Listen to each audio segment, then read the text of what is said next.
आप सभी को राधे श्याम।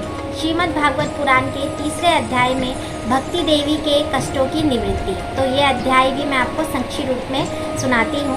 देवर्षि नारद कहते हैं कि मैं भक्ति, ज्ञान और वैराग्य इन तीनों को पुनः स्थापित करना चाहता हूँ। इसके लिए मैं भागवत शास्त्र संबंधित यज्ञ भी करना चाहता हूँ। तो कृपा करके हे सनकादिक ऋषि, आप मुझे वो स्थान बताइए जहाँ पर मैं ये तप यज्ञ कर सकूँ। तो सनकादिक ऋषि उन्हें बताते हैं कि हरिद्वार के पास आनंद घाट, जहाँ बहुत सारे ऋषि रहते हैं और वो स्थान बहुत पवित्र है, आप वहाँ जाकर ही ये यज्ञ करिए और वहीं पर श्रीमद् भागवत पुराण का कथा शुरू की जाएगी।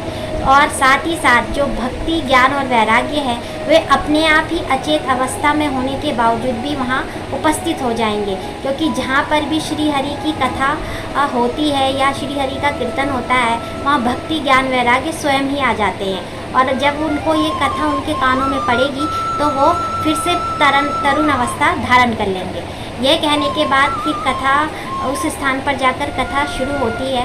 और जब सनकादिक मुनीश्वर श्रीमद् भागवत पुराण का महात्म का वर्णन करते हैं और उस कथा का बखान करते हैं, तभी उस सभा के बीच एक आश्चर्यचकित घटना होती है कि एक स्त्री अपने दोनों पुत्रों के साथ तरुण अवस्था में भागवत नाम का उच्चारण करते हुए हे कृष्ण, हे गोविंद, हरे मुरारी, हे नाथ नारायण वासुदेवा, इस तरह का उच्चारण करते हुए अकस्मात वहाँ प्रकट हो जाती है। वहाँ में बैठे सभी लोग आश्चर्यचकित हो गए कि भक्ति देवी यहाँ कैसे प्रकट हो गई।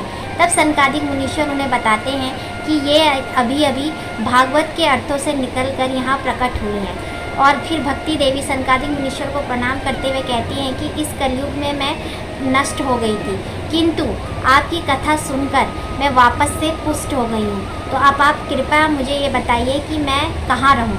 तब सनकादिक मुनीश्वर उन्हें बताते हैं कि आप सभी वैष्णव भक्तों के हृदय में वास करें। इस कलयुग का प्रभाव पूरे संसार में पड़ सकता है, किंतु जिन भक्तों के हृदय में आपका वास होगा वहाँ कलयुग अपनी दृष्टि कभी नहीं डालेगा। और वो जिन भक्तों के हृदय में आप वास करोगी वो श्री हरि के बहुत ही निकट होंगे और अंत में श्री हरि को वो प्राप्त कर पाएंगे, आप उनकी मुक्ति का साधन बनोगे। इस प्रकार भक्ति देवी के कष्टों की निवृत्ति होती है। तो बोलिए श्रीमद् भागवत पुराण की जय, राधे श्याम सुंदर की जय। तो आज के अध्याय में बस इतना ही। तो आप सभी को राधे राधे।